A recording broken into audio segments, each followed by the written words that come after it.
Great. Well, I'm really excited to be here today with Billy Boyle, who is the CEO and the founder of Owlstone Medical, which, if you haven't heard of it, is a breath biopsy company based here in Cambridge. So I'm actually in here in the Owlstone office with Billy. Normally we do these remotely, but it's much better when we can do it in person because we can have a real conversation. I'm going to do a slightly longer intro just because I find Billy's company so fascinating. They have a mission to save 100,000 lives and more than $1 billion, pounds? $1 billion in funding or in costs of healthcare from early detection. And they have a very unique platform technology called a breath biopsy, which Billy will tell us more about. But they work in lung diseases like asthma, COPD, also lung cancer, mesothelioma.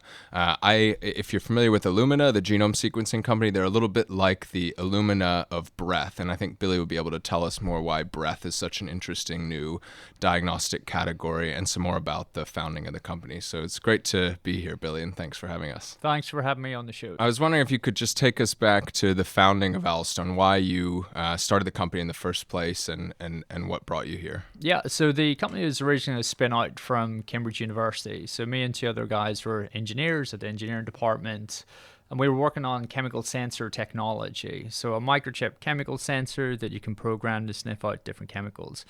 And what made it special was you could program it to detect different chemicals just by changing the software. So there's a range of applications that we could have applied it to. So that includes security, industrial applications, but we also had in mind, can you use this in diagnostic type applications to look at, for biomarkers of different diseases. So we originally founded the business back in 2004. And the focus at the outset was around the security and industrial applications. So that way we're able to get a lot of funding from US investors, but also the US government to help try and mature the technology. So back in 2016, we started to look a little bit more at the use of the technology in medical and diagnostic type applications, but realized it's a totally different business. Right. So we decided to spin Owlstone Medical out as a separate company, which we did back in 2016. And since then, we've grown to a team of about 170 people. What was the very first application of the technology? It's amazing how you can just change the software to pick up new chemicals. I hadn't realized that. Maybe we can talk more about how that actually works. But what was the very first application? Yeah, so the technology is a bit like a mass spec on a chip. So you can detect these different chemicals. And the original focus was around toxic gases, explosives, but also industrial chemicals as well. And that could be everything from contamination in crude oil. So we have our technology deployed on oil rigs in the Gulf of Mexico, looking for methanol in crude oil, hydrogen sulfide scavengers, you name it. So you have this very broad-ranging set of applications from the same technology. Right. There. And so how does that then link to lung conditions? What is it that you're detecting in asthma, COPD, lung cancer? How does that link get made?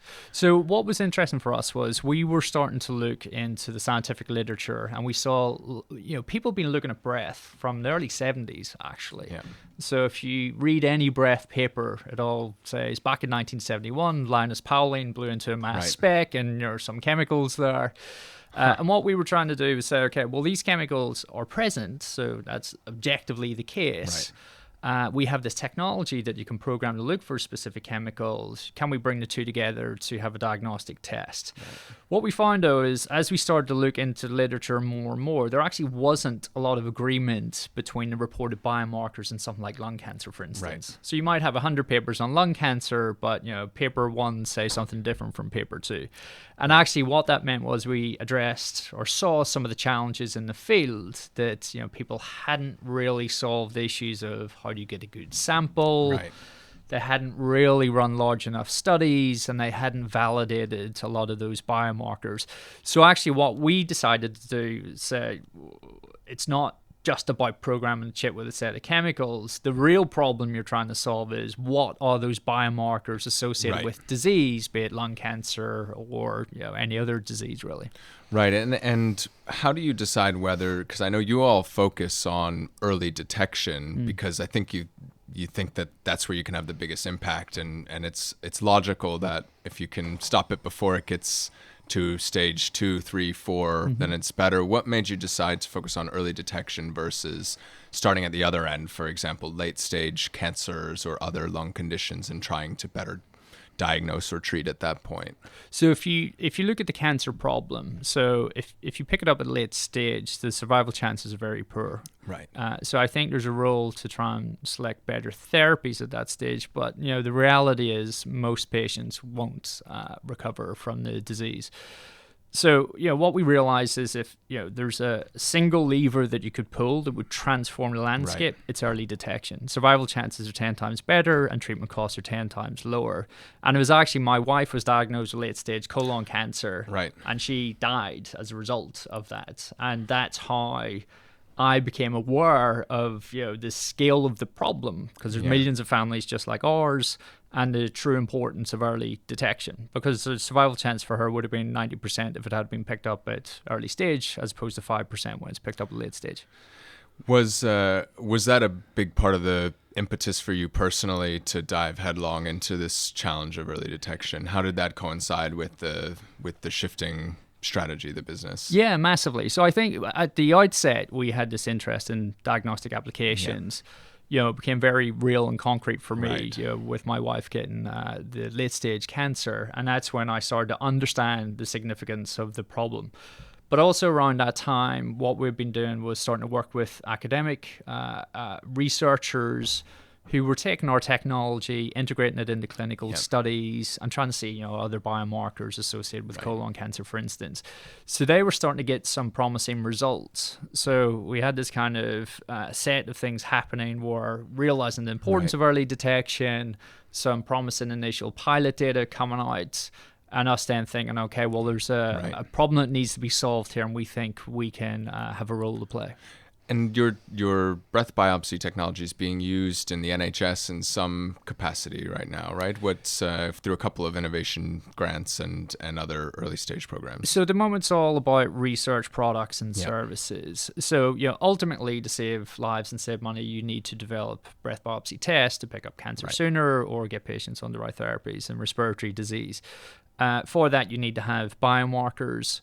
So what we're trying to do at the moment is discover and validate biomarkers. And we do that two ways. One is we try and identify problems ourselves that we will fund clinical studies in, so lung cancer, for instance.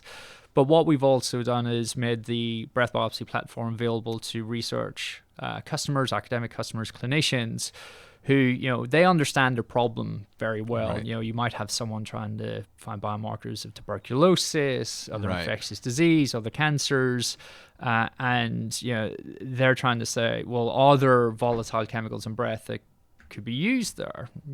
Reality is you don't know until you go looking for them.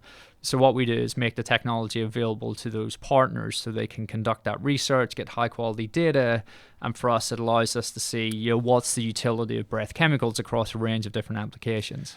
Yeah, and it seems like the way you can have the biggest impact, right? You're not limited by you and your team's imagination. I'm sure you have a very bright bunch here, but if you open it up to the world, then you'll be continually surprised, right, by how people actually apply the technology. Absolutely. And, we understand our platform very well, but, what we've seen is clinicians, researchers, they really understand those clinical problems that need to be solved. Right. And I think them coming to us, using the platform gives us the best of both worlds. What are the problems that really need to be solved, and using the technology that gives you the best quality data to see is there a solution there. Can you explain exactly how for a person taking a breath biopsy or using it, whether it's part of a clinical study or other kind of research, how it works? I know how it works because we've helped recruit some patients to some of your early studies, and it's quite amazing. It's obviously completely non-invasive and painless. You just strap the mask onto your face and you breathe normally. But how does it go from there? You breathe into this essentially a kind of large breathalyser, and then it gets shipped off to the lab, or what happens from there? That's right. So I think breathalyser is the key word. So when you look on breath, objectively there's thousands of chemicals. There are some produced in the airways. Most actually originate from the blood, which makes sense. Right. You exchange oxygen, CO2 from blood to the airways. So there's really two bits of the platform. The first is collecting all of these chemicals from breath into a storage cartridge. So that storage cartridge is a bit like a sponge, if you like. Right. So the chemicals from the breath, You just breathe normally. They stick to the sponge type material in the cartridge. And that actually was one of the big issues the field had before that. Because when we were looking at a lot of the research that happened before, often you'd have clinicians that had a clinical application, but they didn't necessarily have the engineering solution to collect the right sample. If you don't get the right sample, you're going to get the wrong answer, irrespective of how you analyze it. So the sample's collected, and it's very stable when it's on this cartridge. And that's important because it means it can be shipped from anywhere around the world. So some of the studies we do at the moment are with the likes of the Cleveland Clinic or the Mayo Clinic, where samples can be sent to our lab here in Cambridge. So once it's in the lab, you have different choices. As I mentioned, we have our microchip technology, and if you know the compounds you want to look for, you can program it into that and look for those there. But as I mentioned, the real problem at the moment is the biomarker discovery piece. So we've built a breath biopsy lab. We've partnered with the likes of Thermo, where we use GC mass spectrometry to do the discovery workflows. And the discovery workflows will essentially allow you to capture as many chemicals in breath as possible, analyze as many chemicals in breath as possible. And with the information you get from the clinical sites, which may be, does the patient have cancer? Are they control? Then our data scientists can try and interpret the data sets and say, well, actually, these chemicals look like they do relate to the disease. Are there any findings in the last couple of years that you guys have found that you're really proud of, or that were unexpected out of these collaborations? Yeah, so I think before we initiated trials, as I said, we've been working with the research community for quite a while, and they've, I think up on our website there's over 100 published papers and posters at the moment. The one thing I'd say is initially where there are pilot studies, the sample numbers are small, so you always have to be quite careful there. And I kind of, if it's not validated in an independent population, I don't believe it, basically. So that's the we try to keep the skeptical guard high, to make sure that we're putting the resources in the right place, and you don't fool yourself from small studies. I think what is really exciting happening over the last year really is what we started to realize is that as well as just looking at the chemicals which are produced from within the body, so the metabolites, the volatile metabolites that come from blood out into the airways, we've pioneered an approach called exogenous VOC probes, which is essentially the patient ingests a very safe compound, and it's going to be metabolized in a particular way, and that could be by liver enzymes or metabolized differently by a tumor, for instance. And then we're trying to look to see what are the resultant metabolites on breath. So the analogy that we have, it's a bit like if you think about imaging, so a PET scan, for instance, we know a tumor takes up a lot of glucose. They're given a labeled glucose substrate, and you put someone in a scanner, you can see the tumor. Can you do the same thing by looking at chemicals in breath as opposed to having to put someone in the scanner? And if we can do that, that means you get all the benefits of breath being non-invasive, but you're also getting much higher sensitivity and specificity in those tests. So that, I think, is something that we're particularly excited about, that we've put a lot of research focus into. That's really interesting. So it's kind of like a tracer that you can use and introduce something that is fixed, which then allows you to understand more about exactly right. And from the technical development standpoint, it also simplifies certain things. When you're trying to do biomarker discovery, if you take the needle in the haystack approach, you need a lot of samples. So in our lung cancer study, we are recruiting thousands of patients there because you don't know at the outset what the chemicals of interest are. So if you administer these evoke probes, these exogenous probes or tracers, you know what it is, you know what the levels are going to be. So it simplifies the trials you need to design, and it means that you can run those studies sufficiently powered with fewer numbers of patients. How big is the universe of possible volatile organic compounds that you could detect from the breath, and how many do you detect, or how many are relevant, even worth looking at as far as we know for some of these conditions? It's a great question, and it's not known yet. So what I would say is that when you look on breath, you have a lot of volatile organic compounds there. and it's a mix of endogenous compounds, so compounds produced in the body and exhaled, but you also have exogenous compounds. So these can be essentially things that come from the outside world into the body and out again. So if you smoke, for example. Exactly. And this is very interesting because if you think about these tracer compounds, that's effectively what you're looking at. You're looking at an ingested compound, seeing how it's being metabolized by the body, and that can then tell you, you will metabolize pharmaceutical drugs differently, or you have liver disease or fatty liver. So I think these exogenous compounds actually historically had been disregarded. People have thought, oh, it's chemical noise, ignore that. Ignore it. But actually, I think this is one of the most promising areas of research to help probe particular clinical questions. And also, if you think about what causes disease, your genetics are about risk, but it's environmental exposure that ultimately leads to disease. So if you think about looking at exogenous compounds related to air pollution, for instance, I think there's a lot of interest and potential there to see what your actual likelihood of developing disease is given exposure factors, in addition to the early detection problem. Yeah, because what people tend to overhype genetics to some extent. What's powerful about it is you only need to do it once, right? And it never changes, but it doesn't mean that it's your destiny or predictive. Actually, things like your breath or your microbiome or your transcriptome that are closer to when you develop the disease are almost certainly going to be more predictive, except in rare diseases where the genetics has a very large impact. So how do you guys fit your technology in alongside of some of the existing biomarkers, blood-based biomarkers like cholesterol and those kinds of things that we're used to every day, and new ones like genetics? Do you see them fitting in a complementary way? Yeah, ultimately it's about giving clinicians more comprehensive information. But I think you hit a very important point that, with breath and other types of analyses of metabolites, for instance, you have a more accurate representation of the actual phenotype. And your genotype is about the risk, as you say, of developing diseases. And what I would say for breath is that the limitation is you're limited to the volatile fraction. So things like cholesterol, for instance, aren't particularly volatile, so you're not necessarily going to get a measurement of that on breath.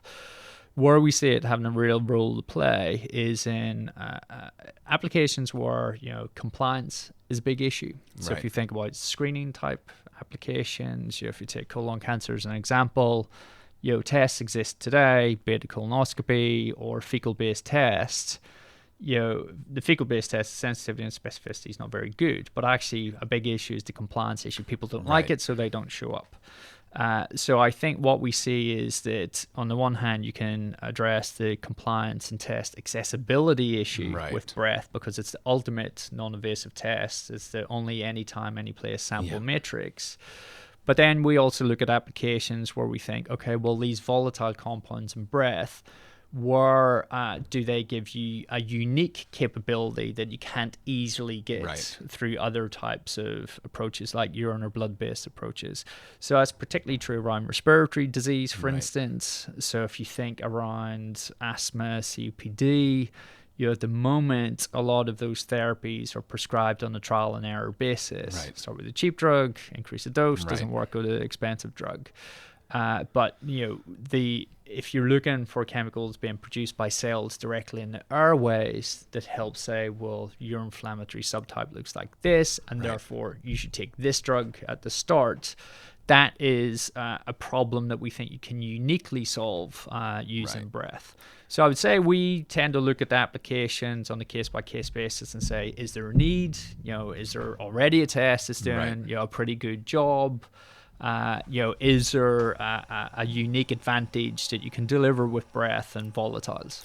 Right, and I suppose also to that point about putting people into subtypes, you can also probably start to tell very quickly if treatment is working, right? You probably can see people shift from the disease state to into remission or other non-disease state in real time or close to real time as you take breath samples. Yes, and I think with our research products and services business, a lot of work that we do is with pharma clients. And I would say 9 times out of 10, that's what they're most interested in. There's a new therapy, you're going to give it to a patient, and you're trying to determine whether or not they're responding to that therapy or not. Because, some of the emergent drugs are expensive, so you want to, steer the expensive drugs to the patients that'll benefit from it. Yeah, absolutely. Do you foresee a future where you can mail these tests to people to do them at home, thinking about digital clinical trials or remote clinical trials where people may not even need to go into a site, or you could dramatically cut down the frequency? My understanding is at the moment it's a pretty lightweight system that you have, but you do have to go to a room somewhere to administer the test. Is it possible to miniaturize it eventually in that way? It is for sure. I think with the current device, as you say, it's a small handheld device that you can collect a sample on. What's neat about it is you can essentially collect a sample anytime, any place. Right. So if you think about something like lung cancer screening, for instance, so at the moment in the US you have things like low-dose CT. The patient has to go to a secondary care center where there's a CT scanner. They got to get the scan done. Actually, if you have a breath test, you can start to think about capturing the sample in the community, be that in the GP surgery, pharmacy, those types of places. So I think in the first instance, you don't necessarily need to go straight to home collection. And actually, if you're thinking about cancer screening, I think it's better in the first instance to make sure that a clinician is part of that process, because you will have screening guidelines that would suggest once a year, once every 2 years, whatever it may be for a particular cancer type. So I think it's about how you can access patients who would otherwise be difficult to access. And how you can help them overcome the compliance or fear of the test as well, because people don't like colonoscopies, they don't like blood draws. And what we find in all the clinical trials that we've done and the partners have done is that, unsurprisingly, breath is very well accepted by the patients. Yeah, absolutely. If you had to make some predictions around which technologies or time frame for early detection of cancer. There are a number of different companies. Grail was, I think, spun out of Illumina. They've spent hundreds of millions of dollars trying to develop a DNA-based test for circulating tumor DNA. There are tons of other companies that are all going after this question of how do we detect cancer as early as possible for the same motivations that you have, the earlier the better in terms of cost savings, patient lives, etc. What predictions would you have around that technology? When are we likely to see something in a mass market situation, and what technologies? I'm sure you were betting on your technology as one of the horses, but are there others that you find as interesting? Yeah, I think the great thing is there is a lot of focus and a lot of investment dollars and smart people thinking about the problem now. And that wasn't the case until relatively recently. So again, if you think about the biggest impact you can have in cancer, it is detected early. Yep. So in some regards, I just want someone to solve the problem. Someone solves it, then we'll so all the be more happy. people are trying, the better fundamentally, from the patient perspective. When we look at liquid biopsy and compared to breath biopsy, so the first thing is breath biopsy. We apply it to a lot of other applications as well. So as I mentioned, we do a lot in respiratory disease, drug metabolism, those types of things as well. So we see fundamentally what we're trying to do is establish breath as a new diagnostic category. For us to really own this category, be the market leader, control the value chain, and launch tests across a range of different applications. When you think about the early cancer problem specifically, I think, again, we own the underpinning platform labs, which is a little bit different compared to some of the liquid biopsy players, which are essentially having to source technologies from Illumina and those types of things. So it's a little bit different in terms of the ultimate positioning and aspiration of what we're trying to do. If you think about the likely performance, I think some of the stuff that we've seen suggests that if you're looking at a late stage cancer and therapy choice for late stage cancer, liquid biopsy performs very well. it's a little bit more challenging at earlier stage. And that's particularly true if you look at ctDNA only. So I think a lot of the companies and research groups are starting to look at some of the downstream markers as well, which from our standpoint, confirms our fundamental hypothesis that, the types of compounds that we're looking at are as a result of the deranged metabolism of the cancer. And we know cancer has an altered metabolism for a long time. So we're fundamentally looking at those downstream markers, which we think are closer to the actual phenotype. And because with breath, a really unique advantage is that with each exhalation, what we can do is trap, store, and enrich the volatile organic chemicals from each breath sample. And that means that you can get amazing sensitivity of chemical detection just by sampling for longer. It's easy to sample for longer. People have to breathe, so they can comfortably breathe. It's not like taking a liter of blood or something. Exactly. So you can comfortably breathe for 5 or 10 minutes, and your entire blood volume goes around your body and past your lungs once a minute. So by sampling over these longer time frames, you're able to get lower limits of detection of the chemicals derived from bloods. And if we're looking at those chemicals, which are a result of the altered metabolism of the tumor, we think there's a good chance there. Again, time will tell. We're running large-scale clinical studies at the moment. The data will be the data. But I think we also thread in this other approach of using these tracer compounds, these evoke probes, which are more akin to a PET scan, for instance. So I think fundamentally we're very optimistic the breath will have a role to play, both in terms of performance advantage, but also patient preference and cost advantage as well. So I mentioned earlier that we recently worked with some of your team members on a project that you all called pharmacobreathomics, which I thought was a really clever name, play on the term pharmacogenomics, which is how our DNA affects the way we metabolize drugs and therefore dosing and safety and all kinds of things.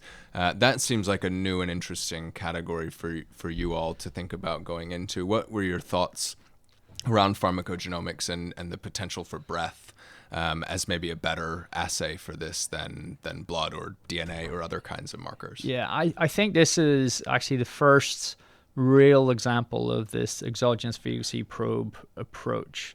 So what we saw was that you have a pharmacogenomics industry, or from your genotype you're trying to tell how someone will metabolize a drug.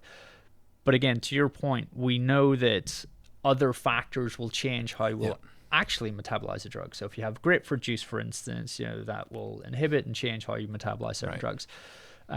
So the problem that you really need to try and solve is, I'm about to give you this pill. Is it going to work? Is it going to be toxic for you? So actually your metabolizer phenotype, we think, is a more valuable measurement as opposed to the genotype, which is static, never changes. Your phenotype does change.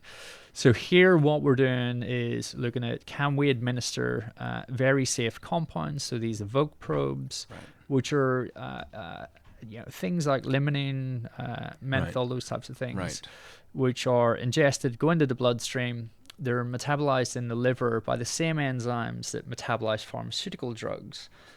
But because these compounds are also volatile, you see them present on breath.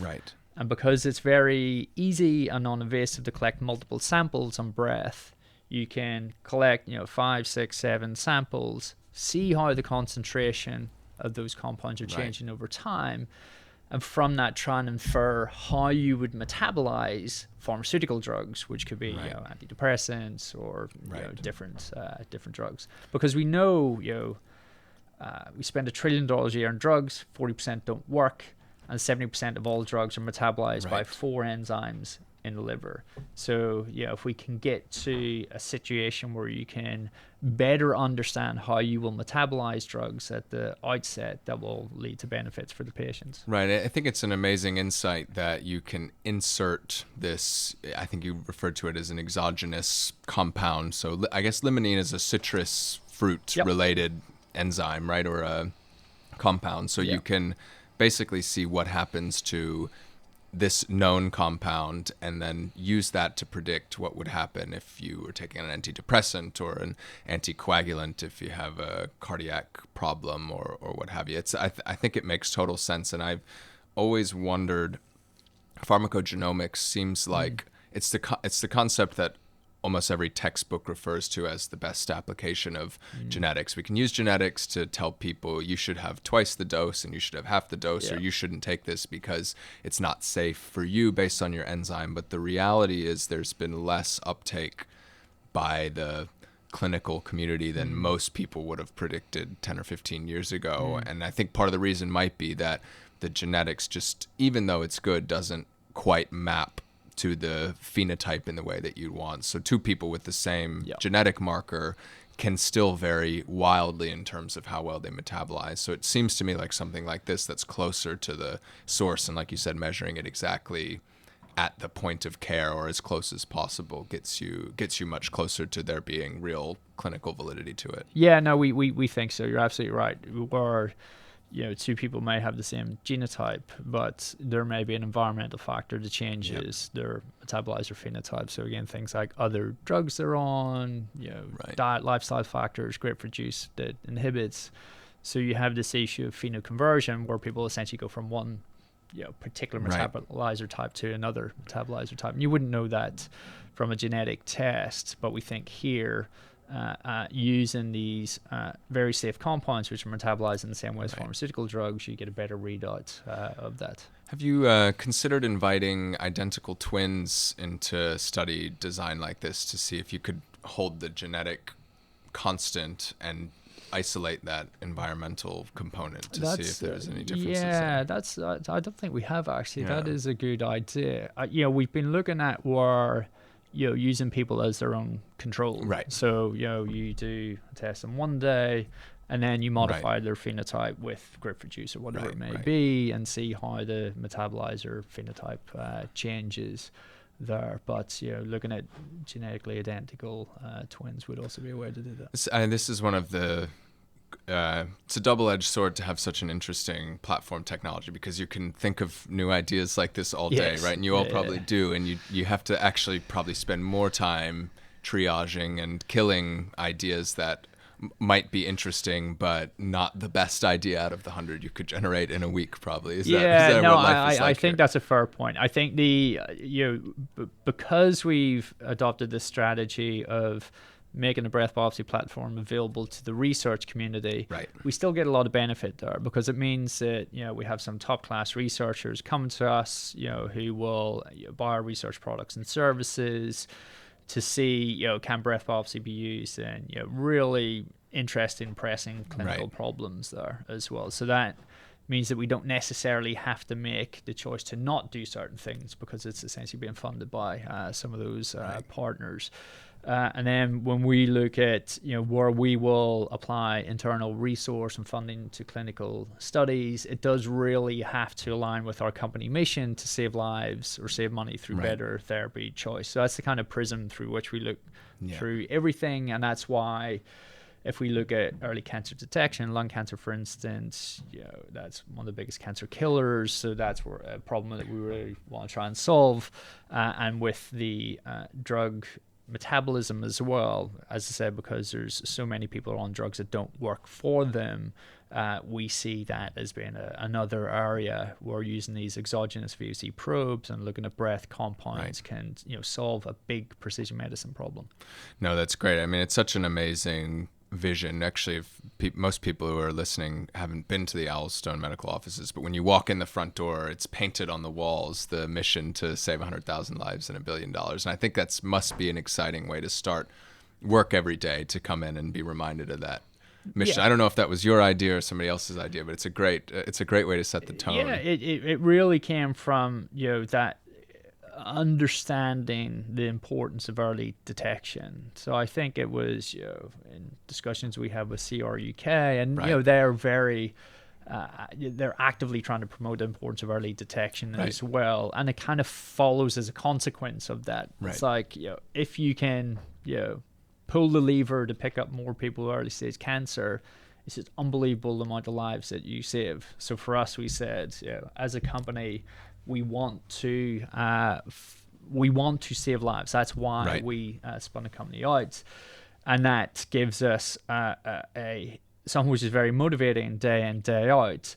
but also a way for us to look at different applications to say, well, does this align to the company mission? And if it doesn't, we don't particularly look at it, and we focus on those ones where we think it can be a big patient impact. So as we close out here, if you were to look forward 10 years, so I guess a good time to do it, 2020 to 2030. You look back on the past decade, what will you call it a success if you guys are able to accomplish? What will the world look like in 2030 if you guys are able to succeed? Yeah, so I think there's a few different components to it. One, if you think about the research use of it, you mentioned Illumina. We want to become the Illumina of breath biopsies. Right. So to really enable the research community to see what is the utility of breath and volatile organic compounds in breath for different diseases. So that's first. And from that, we then get breath biopsy tests. So we get biomarkers that can be turned into tests. And our goal will be to have tests in the marketplace which are routinely picking up people with early stage cancers, are helping to steer therapy choice in respiratory disease around asthma, COPD, and are helping to steer what drugs and what dose of drugs patients should take. Great. No, it's a very exciting vision for the future. I think it's interesting to feel like you're at the ground floor of a new category emerging, that someday we'll think of breath in the same way we think of blood or saliva or any other category of diagnostic that we take. So it's great. If people want to keep track of you and your work, obviously they can visit their website. You guys are on Twitter as well. Do you have a personal Twitter or Yes. company Twitter? You do. What is it?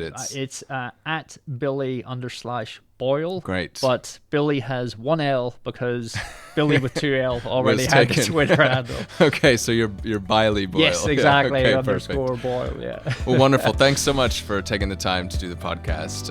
It's amazing to hear your story and excited for you all for the future. Thanks a lot. Thanks.